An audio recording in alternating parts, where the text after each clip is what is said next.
जब सारे शहर के चैलेंजेस हो रहे थे, एक शायद मैंने भूल गया मेंशन करना कि जो ट्रांसपोर्टेशन के मसले थे तो उसकी वजह से जो सदर था, ये सारी शहर का फैलाव इस तरह हुआ कि सदर एक सेंट्रल जगह पे आ गया।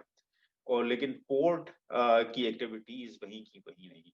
तो अब उसकी वजह से लोग जो हैं रहते कहीं और हैं, और वो दे टेक बसेस और there private transportation two port. तो इसलिए सदर से जो ट्रैफिक है वो बहुत ज़्यादा गुजरने लगा अब।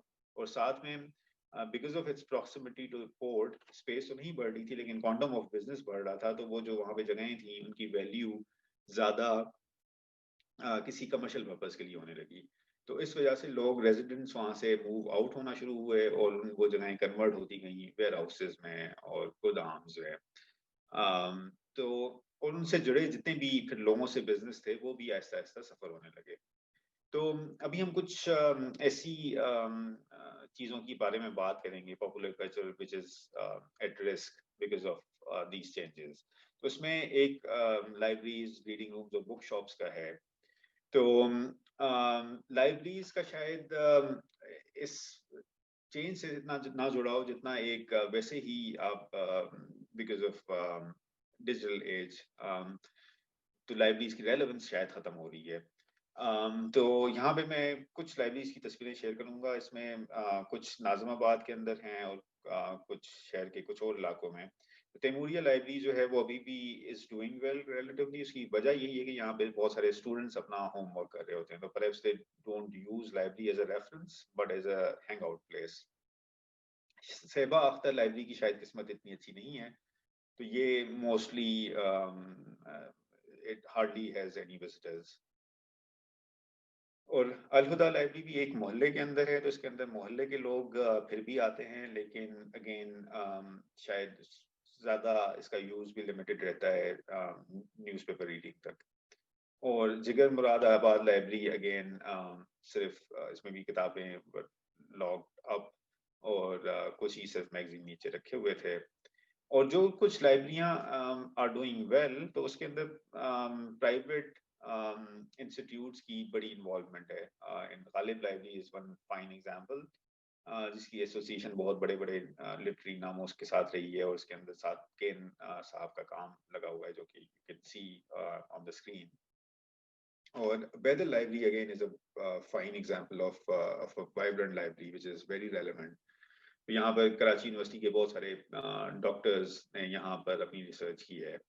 और यहाँ पर आप जाएंगे तो शायद आपको उस वक्त एक मुबारक का मैसेज नजर आए, मेंशनिंग कि किसी नए स्टूडेंट ने डॉक्टरेट किया है जो कि यहाँ से पढ़ के निकला हो।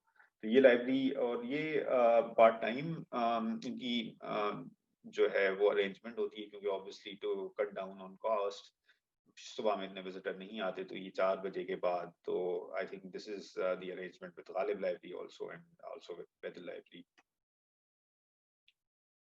और लाइब्रेरीज शायद फिर भी सरवाइव कर गई, लेकिन जो शहर के अंदर रीडिंग रूम्स होते थे वो आहिस्ता आहिस्ता उजड़ने लगे।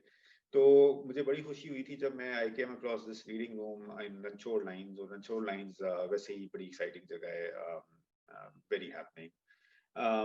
वहाँ पर मीर मोहम्मद प्रोग्रेसिव लाइब्रेरी है, जहाँ पर ना सिर्फ लोग अखबार पढ़ने आते हैं, लेकिन बल्कि किताबें पढ़ने भी आते हैं, और साथ में यहाँ पर डिबेट्स भी होती हैं। तो वेरी लाइवली इनके मेरे पास अभी तक मैसेजेस आते हैं, हर दूसरे वीक यहाँ पे कुछ हो रहा होता है।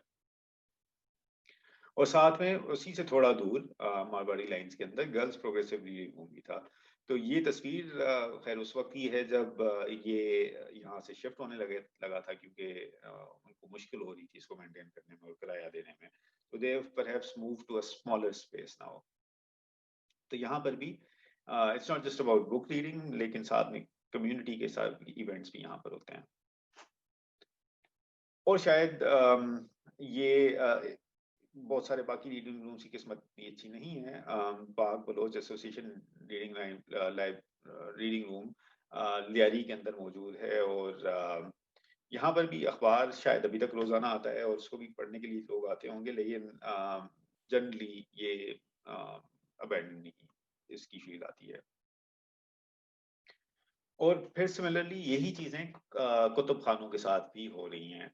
तो अब्बासी कुतुब खाना जो है वो, you might be surprised bye its location, ये जूना मार्केट के अंदर है और इसके साथ जुड़ा लेदर की मार्केट है। तो वहां पर ये कुतुब खाना शहर का सबसे कदीमी कुतुब खाना है और अंदाजन ये 1920s में सेटअप हुआ था और ये अभी तक अब्बासी साहब की जनरेशन में ही चला आ रहा है। और जो है यूजली बड़ा अजीब लगता है कि बुक सेलर्स आपको ऑप्टिमिस्ट मिले हैं, तो he is also one of them. Thomas and Thomas again एक और बुक स्टोर है जो कि वो सेटअप इन 1948 और ये अब रीगल चौक पे मौजूद है और ये भी इलेक्ट्रॉनिक्स की दुकानों में घिरा हुआ है और यूनुस साहब इसको चलाते हैं। और यूनुस साहब अगेन उनकी कमिटमेंट जो है वो इस बिजनेस के साथ अनपैरेलल्ड है, लेकिन कुछ कहा नहीं जा सकता कि उनके बाद यहाँ पर क्या होगा। टिडबिट बुक स्टॉल जो है वो पारसी फायर टेम्पल के करीब था। ये तस्वीर जब खींची गई थी तो ये बिल्कुल it was adjacent to Parsi fire temple, जहाँ पर ये उसके नेक्स्ट जो है वो कैफे जहांगीर था। लेकिन अब वो टूट चुका और साथ में ये बुक स्टोर भी। लेकिन जो सलीम साहब जो कि इसको चलाते हैं वो खासे is always high in spirits और इन्होंने बहुत अरसे तक इधर उधर बुक मेलों में ये पार्टिसिपेट करते रहे, लेकिन अब इन्होंने दुकान भी खोल ली है right opposite Parsi fire temple and he is also on Instagram. और इन इन सलीम साहब से भी जब पहली दफा बात हुई थी तो he was less an optimist about his family running this business after him. और ये वाली बात अक्सर आपको जो भी कल्चरल एक्टिविटीज से जुड़े लोग हैं उनका ये एक शिकवा होता है और उसकी वजह यही होती है कि उनके बच्चों को ये नजर आ रहा होता है कि शायद उनके वालिदैन के प्रोफेशन में कोई इंटरेस्ट नहीं ले रहा। एक और रीगल चौक पे ही संडे के दिन यहाँ पर किताबों का एक मेला लगता है और अगर आप कराची में हैं तो इसको जरूर देखने आइएगा। It's very unreal setting. Regal चौक पे बहुत कचरा होता है इन रेगुलर डेज और संडे को वो उस वक्त साफ नहीं हुआ होता।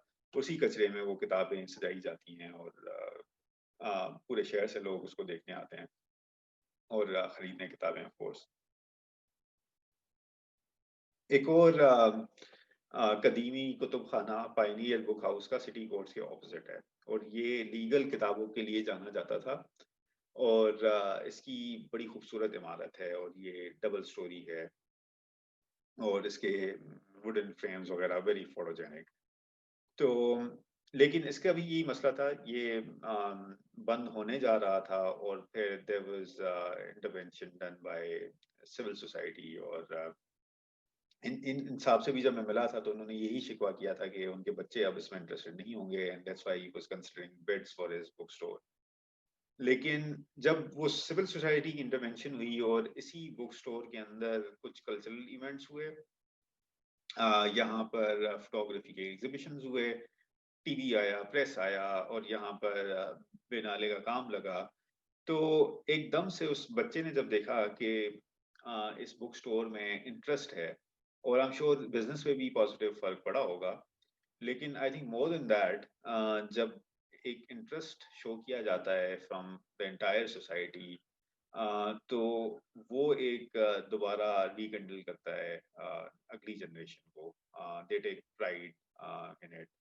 और अब मैं उस बच्चे को देखता हूँ, वो बच्चा मुझे नजर आता है यहाँ पे book festivals across the city और वो बड़ी गर्मजोशी से किताबें दिखा रहा होता है और बेच रहा होता है। ये वहाँ पर अख्तर सुमरो जो कि इस शहर के बेहतरीन फोटोग्राफर हैं, वो उनका एग्जीबिशन यहाँ पर हुआ था।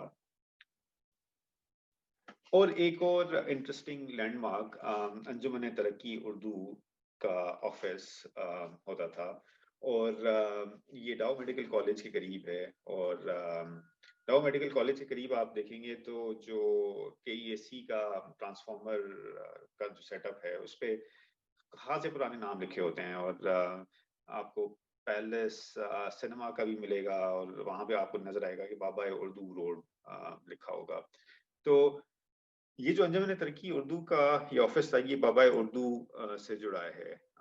तो ये मेरे इल्म में था और मुझे ये पता था कि बाबा उर्दू का मज़ार उसी घर में है। तो आई फाउंड इट इंटरेस्टिंग और मैं यहाँ गया डॉक्यूमेंटेशन करने और वहाँ पे मुझे ये हिंदी में खुतबा नज़र आया और ये जब इसको पढ़ा तो ये पढ़वाया तो ये पता चला कि इस पे लिखा हुआ है कि ये जो स्कूल है ये गांधी जी ने इसका फाउंडेशन स्टोन रखा था। तो तब मुझे इसकी तारीख का इल्म हुआ कि 47 से पहले यहाँ पर एक गुजराती स्कूल होता था, जिसको गांधी ने इसका फाउंडेशन स्टोन रखा था और जमशेद मुसलमान जी इसके गार्डियंस में शामिल थे। फिर जब पार्टीशन हुई तो यहाँ पर बाबा उर्दू मौलवी अब्दुल हक यहाँ पर तशरीफ लाए और उन्होंने यहीं से काम किए और फिर जब वो गुजर गए तो उनको यहीं दफनाया गया। तो अब ये जब तस्वीरें खींची गई थी तो जमाने तरक्की उर्दू का यहाँ पे स्टोर भी था और यहाँ से वो ऑपरेट करते थे। अब ये वफाकी उर्दू यूनिवर्सिटी के पास है और they perhaps plan to make it a museum. Let's see क्या होता है। इसके अलावा जो just like book stores and libraries things that are at risk, उसमें म्यूजिक शॉप्स हैं जो सदर में, जो कि अब they appear kind of a misfit. Suhail music shop again one of the oldest और ये आपको एट्रियम मॉल से थोड़ा आगे और चुल्लू कबाब सुबहानी के ऑपोजिट आपको मिलेगा। और ये again music store deals in all kind of instruments और इसके अलावा मैंने तस्वीरें और नहीं डाली हैं, लेकिन इसके अगेन रेडियो पाकिस्तान के करीब और रेडियो पाकिस्तान सिंस के वहाँ पे बहुत सारे म्यूजिशियन आते थे, तो वहाँ पर भी एक और म्यूजिक स्टोर है और इन सब की आपस में जब आप इनसे बात करेंगे और इसके अलावा एक लालू खेत में अब्दुल वहीद की दुकान है, तो इनसे जब आप बात करेंगे तो आपको पता चलेगा कि ये भी हमेशा से कनेक्टेड रहे हैं और इनके वालिद साहब जो थे सलीम साहब जो रेडियो पाकिस्तान के करीब है, उनके वालिद के स्टूडेंट्स थे जो कि शहर में फैल के उन्होंने फिर अपनी दुकानें कायम की। इसके अलावा एंटीक्स की दुकानें जो कि I am not sure how long would they survive although they have a peculiar business, उसकी हमेशा डिमांड रहती है। तो ये मेरे एक दोस्त हैं, अब ये उनकी दुकान है और ये चाइना शॉपिंग मॉल के अंदर थी और थोड़ी रिलेटिवली बड़ी दुकान थी, लेकिन अब यहाँ पे कपड़े की मार्केट बढ़ती जा रही है और ये दुकानें कम होती जा रही हैं। तो आई एम नॉट श्योर कि ये कितना अरसा इसी तरह सर्वाइव करेंगे। और उसके अलावा कराची जू के पीछे एक मार्केट होती थी केएमसी की, जिसके अंदर बैंड मास्टर्स के की दुकानें होती थी और यहाँ ये उनके बुकिंग ऑफिसेज होते थे। तो वो अब मार्केट टूट गई है एंटी इंक्रोचमेंट ड्राइव में।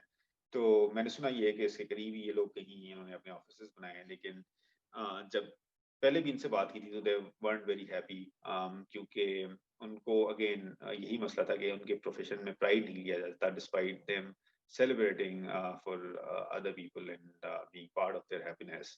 तो उनको मिरासी के डिमीन किया जाता है।